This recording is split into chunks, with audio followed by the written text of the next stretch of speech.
नमस्कार दोस्तों, मैं आपका दोस्त संजय सिंह अपने कॉन्सेप्ट क्लासेस में आप सभी का स्वागत करता हूं। जैसा कि हम लोग जानते हैं कि हम लोग चल रहे हैं अभी फंडामेंटल राइट के साथ फॉर यूपीएससी के लिए एंड स्टेट पीएससी के लिए। इस लेक्चर में हम लोग समझेंगे कि क्या एक्चुअल में हमारे फंडामेंटल राइट्स हैं। हालांकि हमने आई थिंक दो लेक्चर हमने यानी कि इसके कंप्लीट कर लिए फंडामेंटल राइट्स के। अभी जो हमारा स्टार्टिंग में करने जा रहा हूँ वो यानी कि स्टार्ट करने जा रहा हूँ मैं prohibition of discrimination on the certain grounds, यहाँ से स्टार्ट करने जा रहा हूँ। दूसरी बात ये बोलना चाहूंगा, जो भी फंडामेंटल राइट से रिलेटेड लेक्चर ले रहे हैं ये कुछ चीजें ऐसी होंगी जो तुम्हारी समझ में नहीं आ रही होंगी, तो उसके लिए मैं आपको एक चैनल रिकमेंड करना चाहूंगा। आप राज्यसभा के नाम से चैनल को सर्च करिएगा यूट्यूब पे, राज्यसभा के नाम से, ठीक है। राज्यसभा के नाम से यूट्यूब पर एक चैनल सर्च करिएगा, उसमें से लगभग 10 लेक्चर जो है संविधान के नाम से पढ़े हैं। आप सर्च करना संविधान ऑन राज्यसभा। हालांकि आज वो चैनल संसद टीवी के नाम से हो गया है, लेकिन आप राज्यसभा के नाम से ही चेक करिएगा। वहां पर 10 लेक्चर निकल कर 10 वीडियो निकल कर आएंगी जो एक्चुअल में बताएंगी हाउ हमारा यानी कि कॉन्स्टिट्यूशन निकल कर आया, कैसे डिमांड हुई, कैसे तरीके से उसे फ्रेम किया गया, क्या ऑब्जेक्टिव रेजोल्यूशन है, सभी चीजें आपको वहां पर समझ में आ जाएंगी। लगभग 40 से 50 आर्टिकल भी वहां पर कवर अप हो जाएंगे आपके। एक्चुअल में क्या क्या नीड्स थी हमारे कॉन्स्टिट्यूशन को लाने के लिए, वो सभी वहां पर क्लियर हो जाएगा। ये जरूर देखिएगा। और लेक्चर में आगे बढ़ने से पहले मैं आप लोगों से छोटी सी रिक्वेस्ट हमेशा हर लेक्चर की तरह इसमें भी करूंगा, लाइक नहीं किया है लाइक कीजिए, सब्सक्राइब नहीं किया है सब्सक्राइब करिए। इससे बहुत मेरे को बेनिफिट मिलता है, मतलब मेरे को सपोर्ट मिलता है, लेक्चर से आपको सपोर्ट मिलता है। तो अगर मेरे में एनर्जी चाहते हो तो इतना कम करिए, यानी कि इतना ये काम करिए मेरे लिए कि लाइक करते रहिए, सब्सक्राइब करते रहिए, और मुझे ज्यादा से ज्यादा मोटिवेशन मिलेगा आपको नई नई इंफॉर्मेटिव वीडियोस लाने के लिए। तो स्टार्ट करते हैं आज का लेक्चर, जो कह रहा है कि प्रोहिबिशन यानी कि जो प्रोहिबिट करता है, डिस्क्रिमिनेट करता है किसको, ऑन सर्टेन ग्राउंड्स पर। हमारा आर्टिकल 15 क्या बोलता है? आर्टिकल 15 ये बोलता है कि अगर कोई भी व्यक्ति ऐसा है जो हमारे देश में रहता है, उसको जो हमारा स्टेट है वो कभी भी डिस्क्रिमिनेट नहीं करेगा किसी भी सिटीजन को। कुछ ग्राउंड्स हैं जिसके ऊपर, वो ग्राउंड्स क्या है? ना तो रिलीजन के बेस पर उसे यानी कि डिस्क्रिमिनेट करेगा, ना रेस, ना कास्ट, ना सेक्स, ना प्लेस ऑफ बर्थ। आपने कहां जन्म लिया कोई फर्क नहीं पड़ता, आप किस धर्म से कोई फर्क नहीं पड़ता, आपकी रेस क्या है कोई फर्क नहीं पड़ता, आपकी कास्ट क्या है कोई फर्क नहीं पड़ता है, आप औरत हैं, पुरुष हैं, या मतलब नपुंसक हैं, कोई भी हैं, इसमें से कोई फर्क नहीं पड़ता। आप एक सिटीजन ऑफ इंडिया होने चाहिए, आपको बराबर का अधिकार मिलेगा, ठीक है। यहां पर दो क्रूशियल वर्ड्स हैं इन दिस यानी कि प्रोविजन के अंदर, जो डिस्क्रिमिनेट के बारे में बोलता है और ओनली के बारे में बोलता है। इन सभी वर्ड्स को हम समझेंगे कि जो वर्ड्स डिस्क्रिमिनेट है उसका मतलब ये होता है कि एडवर्स डिस्टिंक्शन करना, किसके regard to distinguish unfavourably from the others, यानी कि किसी भी को फेवर ना देना, ठीक है। कहने का मतलब यहाँ पर डिस्क्रिमिनेशन का मतलब यहाँ पर यह है कि हम किसी को फेवर नहीं दे रहे हैं और ना ही किसी के फेवर में हैं, ठीक है, ठीक है। कहने का मतलब यहाँ पर हम सभी को बराबर लेकर चलेंगे, ये कहने का मतलब यहाँ पर है, ठीक है। प्रोहिबिट्स किसी को नहीं किया जा रहा है, ठीक है। प्रोहिबिट्स करने का मतलब यहां पर यह कि सभी को बराबर का अधिकार। अगर कोई कहता है कि मुझे स्पेशल अधिकार मिलना चाहिए, नहीं, उसको ये प्रोहिबिट करता है, किसके? सर्टेन ग्राउंड्स पर, ठीक है। अगला क्या कहता है? अगला क्या कहता है कि जो यानी कि आर्टिकल 15 है वो बोलता है कि कोई भी सिटीजन, ठीक है, उसको सब्जेक्ट कहते हैं any disability, liability, restrictions and the condition on the grounds of the, जैसे religion, race, caste, sex and place of birth with regard to. कहने का मतलब यहां पर यह है कि उसको इसके बेस पर डिसलाइबिलिटी नहीं किया जाएगा, डिसेबिलिटी उसके अंदर नहीं देखी जाएगी, लाइबिलिटी जो होगी, रिस्ट्रिक्शंस होगा, इसके बेस पर उसे नहीं ठोका जाएगा, ठीक है। उसको बराबर ही माना जाएगा। हर एक व्यक्ति जो होगा उसकी पहुंच होगी पब्लिक शॉप तक, ठीक है। मतलब जो जनहित में यानी कि कोई दुकान खुली है तो वहां पर वो भी सामान लेगा, कोई रेस्टोरेंट है उसमें वो जा सकता है, कोई होटल उसमें जा सकता है, जहां कोई ऐसा पब्लिक यानी कि पब्लिक प्लेस जो इंटरटेनमेंट के लिए वहां पर भी वो जा सकता है, ठीक है। दूसरी बात, the use of the wells, यानी कि कोई भी यानी कि सामुदायिक यानी कि अगर कुआं है उससे पानी पी सकता है, उस पर नहा सकता है जाकर, ठीक है। टैंक्स को यूज कर सकता है, बाथिंग घाट्स को वहां पर वो भी नहा सकता है, कोई भी अनटचेबल्स की यहाँ पर बात नहीं होगी, ठीक है। Road and the places of the public restaurants जो मेंटेन किए गए हैं, ठीक है, wholly and partly by the state, जो यानी कि जिनके द्वारा स्टेट फंड्स देता है, ठीक है, उस पर ये आराम से जाकर अपना यानी कि एंजॉयमेंट कर सकता है। उन पर यानी कि जैसे अगर धार्मिक विचारधारा तो वहां पर भी वो जा सकता है। इसमें कोई भी आपको डिस्क्रिमिनेट नहीं करेगा। अगर ऐसा करता हुआ पाया जाता है तो स्टेट उसके अगेंस्ट एक्शन लेगी, ठीक है। ये सभी जनहित में जारी है। जो प्रोविजन है प्रोहिबिट करने का डिस्क्रिमिनेशन, जो बोथ के यहाँ पर यानी कि जो कहने का मतलब यहाँ पर ये जो प्रोविजन हम लेकर आए हैं प्रोहिबिट एंड डिस्क्रिमिनेशन का, तो उसमें यानी कि खाली स्टेट को ही नहीं, यहाँ पर प्राइवेट इंडिविजुअल्स को भी बोला गया है कि प्राइवेट इंडिविजुअल यानी कि प्राइवेट इंडिविजुअल किसी के साथ कोई भी डिस्क्रिमिनेशन नहीं दिखाएगा। अगर कोई बोलता है कि मैं मुस्लिम हूं और मैं हिंदुओं के फेवर में यानी कि हिंदुओं को यानी कि जड़ से उखाड़ देना चाहता हूं या मतलब उनको मिटा देना चाहता हूं, तो ऐसी कोई विचारधारा वाली बात नहीं करेगा। ठीक है, farmer provision prohibits the discrimination bye the state.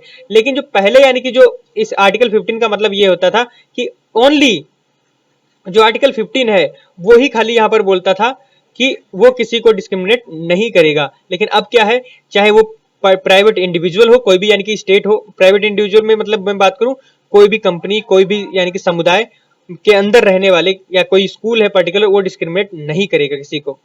ठीक है, अगर देखा जाए यहाँ पर 5 यानी कि एक्सेप्शंस हैं, 4 एक्सेप्शंस हैं जिसके अंदर यानी कि जो नॉन डिस्क्रिमिनेशन के बारे में रूल फाइंड करके लाते हैं। क्या है वो, उनको समझ लेते हैं। जैसे पहला, जो स्टेट है वो परमिट करता है बहुत सारे स्पेशल प्रोविजन बनाने के लिए बच्चों के लिए और महिलाओं के लिए।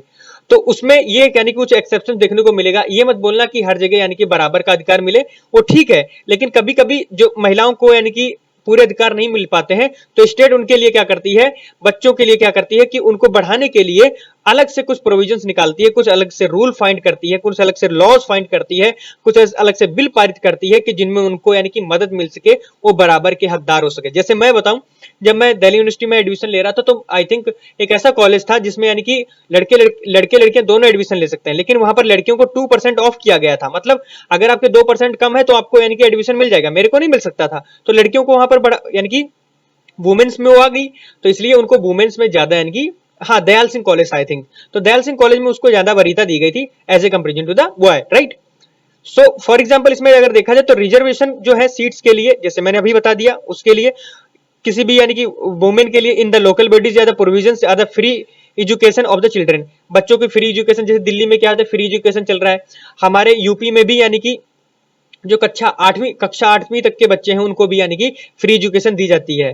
तो मेरा कहने का मतलब यहाँ पर गवर्नमेंट बहुत सारे इनिशिएटिव चलाती है हमारी वेलफेयर के लिए, हमारे भले के लिए, लेकिन हम लोग उसका यानी कि सही से यूज कर पाए, ये सबसे अच्छी बात है। दूसरा क्या बोलता है, जो स्टेट है वो परमिट करता है कि बहुत सारे स्पेशल प्रोविजंस बनाए जाएं जिसको एडवांस तरीके से, जिसमें यानी कि सोशली एंड एजुकेशनली बैकवर्ड जो क्लासेस हैं उनको यानी कि अच्छा सा हक मिल सके। जैसे मैं बात करूं, जैसे शेड्यूल यानी कि कास्ट है एंड जो शेड्यूल ट्राइब्स के लोग हैं उनके लिए यानी कि ज्यादा से ज्यादा बढ़ावा मिल सके। फॉर एग्जांपल मैं अगर बात करूं, जैसे उनको रिजर्वेशन दिया जा सके सीट्स को आर द यानी कि फीस के लिए। ठीक है, 1 मिनट रुकना थोड़ा।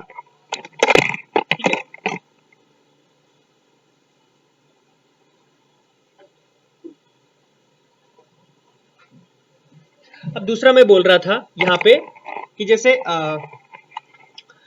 एग्जाम्पल्स किसके लिए मैं ले रहा था, रिजर्वेशन ऑफ द सीट्स के लिए, और यानी कि कंसेशन मिल सके लोगों को, किसमें, पब्लिक एजुकेशन में और इंस्टीट्यूशन के अंदर। ठीक है, चौथा क्या बोलता है, वो ये बोल रहा है कि जो स्टेट है उसको वो इंपावर करता है यानी कि empower to make any special provision for the advancement of the economically weaker sections of the citizen. कहने का मतलब जो बहुत से हमारे समुदाय में ऐसे लोग रहते हैं जिनको आर्थिक तरीके से समृद्ध नहीं है, उनके लिए भी स्टेट क्या करता है, बहुत सारे प्रोविजंस बनाता है, उन प्रोविजंस को लेकर आता है हमारे समाज में और उनको यानी कि कुछ अलग से आरक्षण देता है, जिसको 10% आरक्षण भी बोला जाता है। ठीक है, तो उसमें हुआ क्या, जो स्टेट है वो अलाउ करता है, बहुत सारे प्रोविजंस बनाता है रिजर्वेशन के लिए up to 10% of the seats.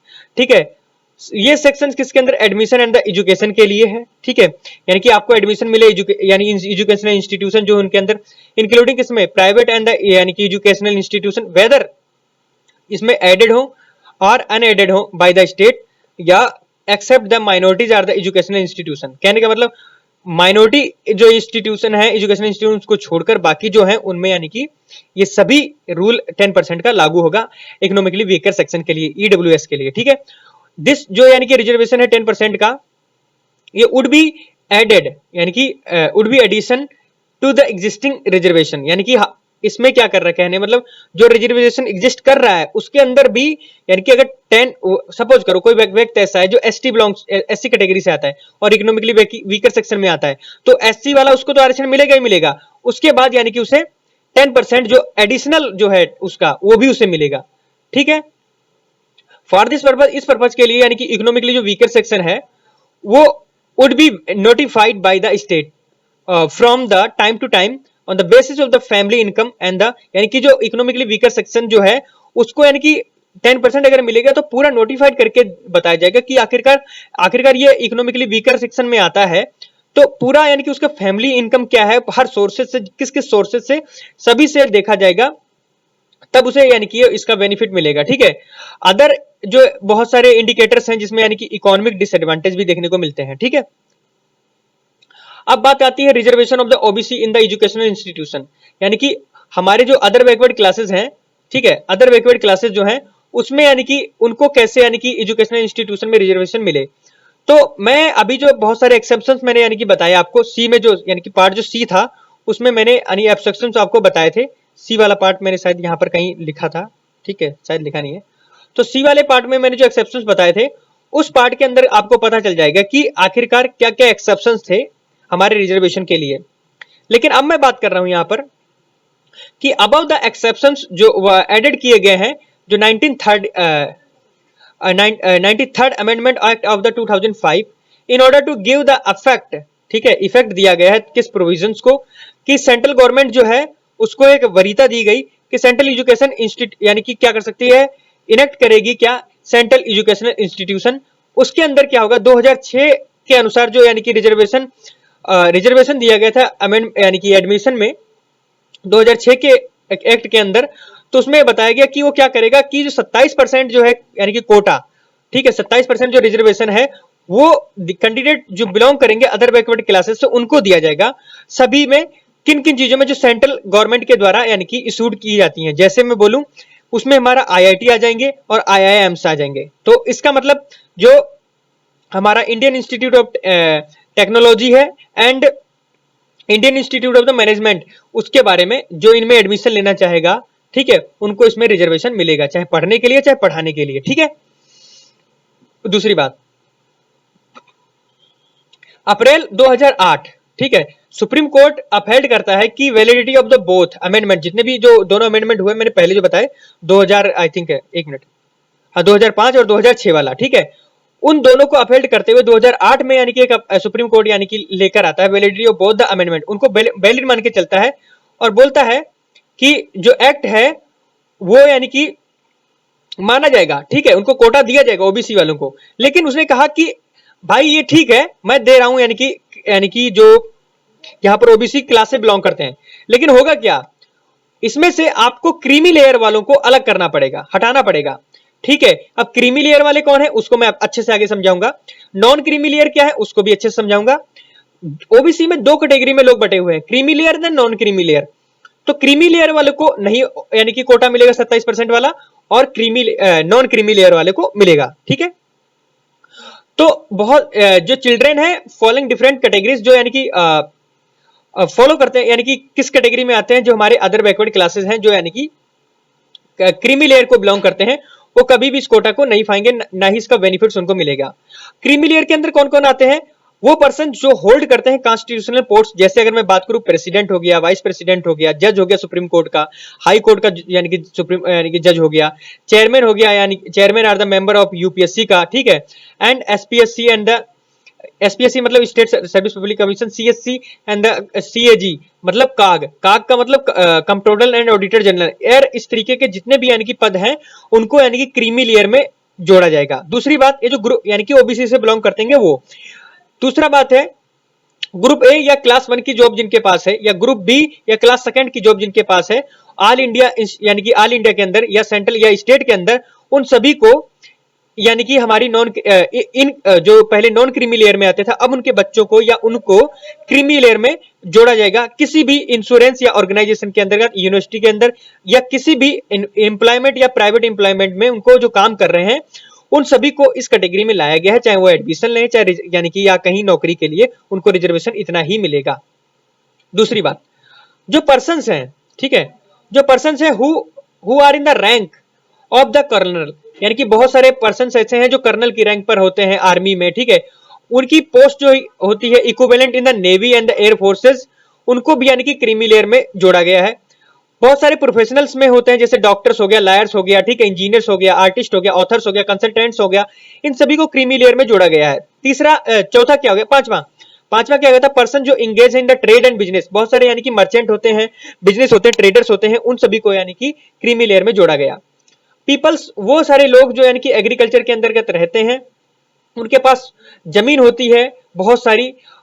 कई तो लोगों के पास बहुत सारी वैकेंट जमीन पड़ी होती है, जिसे यानी कि बंजर जमीन बोलते हैं, जिसे जिसमें वो लोग बिल्डिंग बना लेते हैं या प्लॉटिंग करवा देते हैं अर्बन एरियाज में, तो उनको भी इसी में लाया गया है।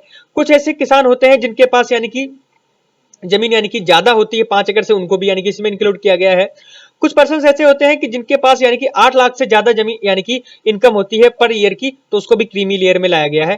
फिर हुआ क्या, यानी कि जो क्रीमी लेयर है 1993, यानी कि इन 1993 में जब क्रीमी लेयर जो यानी कि सीलिंग था वो आज इंट्रोड्यूस किया गया, तो 1993 में यह माना गया कि जिस व्यक्ति के पास 1 लाख इनकम होगी तो उसको क्रीमी लेयर में लाया जाएगा। उसी तरीके से फिर आगे उसे अमेंड किया गया और सब्सिक्वेंटली उसे बढ़ा दिया गया और उसको यानी कि रिवाइज किया गया, कहा कि जिसके पास 2004 में 2.5 लाख इनकम होगी तो उसको क्रीमी लेयर में। इसी तरीके से जिसके पास क्या बोलूं मैं, हाँ, 4.5 लाख होगी 2008 में तो उसको क्रीमी लेयर में, 6 लाख होगी 2003 में तो उसको यानी कि क्रीमी लेयर में। आज की डेट अगर मैं बात करूं 8 लाख 2017 में, 2017 के अकॉर्डिंग, तो उसको क्रीमी लेयर में जोड़ा जाएगा। फिर क्या हुआ, reservation for the EVS, reservation, ठीक है, इकोनॉमिकली बैकवर्ड जो यानी कि सेक्शन है, उसके अंदर यानी कि जो रिजर्वेशन दिया गया, institution above the exceptions, the was added by the 93rd, यानी कि जो मैंने डी पार्ट अभी बताया था पहले, उसको ऐड किया गया था 103rd यानी कि 103rd अमेंडमेंट के द्वारा।